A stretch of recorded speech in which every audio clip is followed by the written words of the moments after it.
What's up, everyone? We got a inzektor deck profile here on Infinite Nebula Gaming. My brother here is gonna give you guys one heck of a deck profile, honestly. Gonna be a lot of spice that you ain't seen in any other inzektor deck videos. I can guarantee that. Enjoy it, watch it all the way through. We'll have a combo in the next video of this, but here's the deck profile. Have at it. Okay, so for the inzektor engine, it's just going to be 3 Dragonfly here. Pretty standard, 3 Centipede. This part of the deck isn't going to be very different. For Hornet, only run 2. You only need 2, and going first with Hornet is alternatively worse than the next option here, which is Ladybug. Ladybug is just absolutely insane. The level manipulation from Ladybug, if you don't know what it does, it just can send itself off out of an inzektor and increase their level up to 2. And that level manipulation is how I put up, a board of 2 Omni Negates. So this card is absolutely crucial. It also makes full combo if you have Insect Imitation with this card. So it's just an absolutely big piece to how this deck operates. Then we run 1 Giga Weevil and 1 Giga Mantis to finish up here for the inzektor engine. Giga Weevil has a much bigger purpose now in this deck because they added a new fusion monster for insects, and I'll go into that when we have the extra deck showing off here. They basically, Giga Mantis and Giga Weevil have the same Monster Reborn effect as each other, so I ran one of each of them because of that, but now Giga Weevil just has a bigger purpose. Then for the BeeTrooper engine, it's just the usual 2 Lancer, just because it's an easy search for any BeeTrooper spell trap, get you whatever you need. And then 1 of Neptune, that we pretty much exclusively search Neptune off of Resonance Insect. Super easy to go into. He's a 3k beater that recurs itself back onto the board. It also, at each end phase, increases its attack by 1,000, so it could get pretty big pretty fast. For the spells, we run 3 of the inzektor spell. This spell is just absolutely insane for inzektors. In the combo, you'll see probably one of the biggest pluses I have seen in a deck come from this card. It's just a really fun card to do. Moving on, we do run 3 of the triple tactics. This deck tends to, obviously Ash can hurt the start, the jump of the deck. So having a card to be able to draw 2 cards to just say whatever to the Ash and just keep going, absolutely necessary to have for inzektors. Now, obviously, you got to run the 3 Insect Imitation.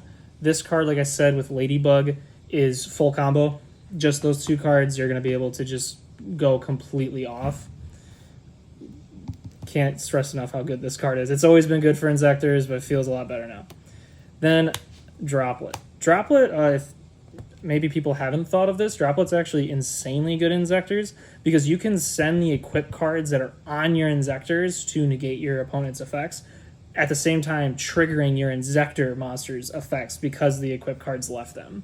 So not only are you going to get negates, but you're also going to get the effects of all your inzektors that had the equip cards on them. So this is just an absolutely amazing card to have in inzektors, and it's another way for you to just combo with a card that also breaks boards. So I can't stress enough. I love this card for inzektors. The Called By, obviously, like I said, you hate hand traps, so you got to run it. Then we run 1 of the Zek Caliber.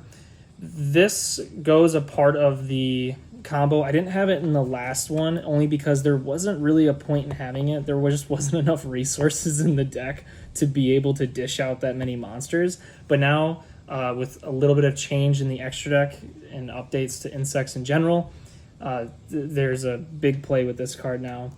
Then we run the 1 Foolish. Just helps get the deck started. Then we have Instant Fusion. Because the new BeeTrooper Fusion, this card, if you draw this card, it's a 1-card combo. You'll full combo with it. If you just have Instant Fusion, it doesn't matter what anything else in your hand is. And then we do run the 1 BeeTrooper Landing. It's to go into any one of the BeeTrooper Fusions if we didn't get the Instant Fusion. It's just a nice little option. Now, a thing that is also added to the BeeTroopers is the Field Spell. And there's a whole point in why this is being ran, and that'll be covered in the extra deck as to why we have this field spell. But this field spell is a monster reborn for BeeTroopers, so it does have quite a bit of use to it, outside of the fusion monster that abuses this card. So that's it for the spells. Then we just run the 1 BeeTrooper Fly Sting. Just a monster negate, searchable. It also resets itself, so you only ever need the 1. So just a pretty simple, straightforward card there. And then the only space we have for hand traps is actually 4. So just 2 Ash, 2 Imperm. I only want to run this at 40 because you want this to be as consistent as can be.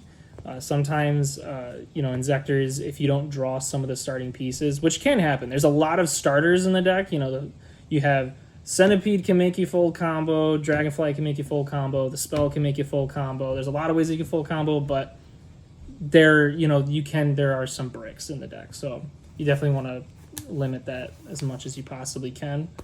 For the extra deck, this is where a lot of changes happen. So we're still doing the 2 Armor Horn. It's just a free extender for the deck. It recurs itself back on the board for it to go and do some more plays for you, to get into some Link 3s, Link 4s, whatever you need to do. It gives you that addition normal. This card is just absolutely insane. Another insane card is Picklefina. This inzektor card it's part of the combo that makes a huge plus. Absolutely amazing card for inzektors. It's the Union Carrier and De Gusto rolled into one. Then we do run this new Link 3 that so graciously is generic for insects. Just a really nice Link 3 to go into. The better than the previous option that the deck had, and just absolutely amazing. Then we do run the 1 Appaloosa. This deck's basically going Appaloosa every turn. It just, you're going to have 3 negates, 4 if you really wanted it. Typically only 3. But yeah, this is just a pretty stapled card there.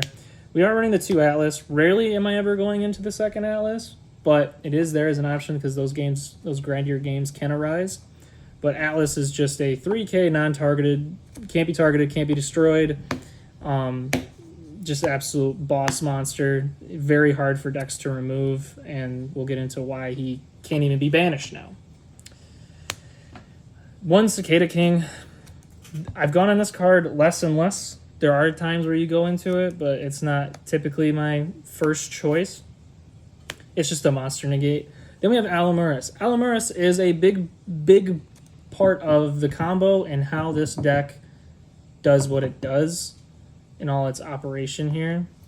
And then we have the Chronomaly here. His first part of the effect is irrelevant. It's the second part of the effect that allows you to get into it's just an Omni negate. And because of Ladybug, we have that manipulation of level manipulation that the deck so craves. And then we do the 1 Borrowed Savage. I wanted to save this, the last monster that the deck runs, because it's a little out of the box for the deck. And that 1 card to go into Borrowed Savage is Dragon Bite. So this is part of the main as well. But wanted to save him for later. So the Dragon Bite is how we get into Borrowed Savage. Alamuris is how we get Dragon Bite out from the graveyard. And Resonance Insect being banished off Armor Horn is how we get this guy into the graveyard for Alamuris to special summon to get us into Borrowed Savage to have that nice Omni negate. So that's going to do that for this guy. And then for fusions, we're just running one of the new BeeTrooper, Saturn. He is insane. He has 2 very powerful effects. As when he's special summoned, he can add 1 BeeTrooper card from your deck to your hand. And then if a BeeTrooper card was banished face up, he can then special summon that BeeTrooper. And that's why I said earlier Atlas can get special summoned off of him. So for some reason, if you're up against Branded and they're going to banish Atlas, it's going to trigger his effect because he's going to be on the board at the same time as Atlas. It's part of the end board. And if they banish Atlas, he's just going to special summon it right back. So that just makes it that much more difficult to handle Atlas. Now he suddenly can't be targeted, can't be destroyed, can't be banished. So he's just very difficult to handle. Then for the next fusion, we do ultimate grade insect. I'm sure no one knows what this thing does. It's one of the newer fusions. It's a contact fuse. It requires you to have an insect monster with 2,000 or more defense equipped with a card. And this is where Giga Weevil comes into play. I'm sure this is something that people may not have thought of for inzectors. Giga Weevil, you can equip them from your hand to an inzektor, and it makes their original defense become 2,600. So it immediately makes you go into this contact fusion immediately with no delay. And what this card does is if there's a face-up field card on the board, you have a quick effect during the battle phase. You can destroy all of your opponent's monsters. So it's just another layer of complexity for your opponent to get over your board. The reason why I like this card is because Atlas can be destroyed by battle, but if you have this card that says, hey, you go into that battle phase and try and attack over my Atlas, I'm going to destroy all your monsters. So where Atlas is lacking in his defensive capabilities, you're making up with it with the other fusion monsters. And it makes Atlas just almost impossible to get rid of. The last, but certainly not least, card that we run is Hercules. Hercules is just a 4K unaffected. He's also a monster reborn for insect monsters at the end of the battle phase. He can certainly special summon Atlas for whatever reason. If Atlas is in your discard, it gives that recursion to Atlas. I've never really had a game get to a point where I had to go Hercules. It's few and far between. But when you go into Hercules, it's pretty much game. You can't really handle a 4K unaffected. So that's basically the main deck and the extra deck for inzectors. I'll have to do the video of the combo because, like I said, this is probably the most complicated deck I've ever had to pilot. There's a lot of steps that you have to do right to make the board that you want to make. But other than that, this deck is just an absolute blast to play. So that's all I need to talk about until the next one. All right, Infinite Nebula, we out here. Got spicy deck text for you. This inzektor one, definitely give it a try. Build it. Play it at your locals. Play at your regionals. See how it does. We've already seen how it is, and it catches people. They be slipping and not seeing it coming. Y'all take care.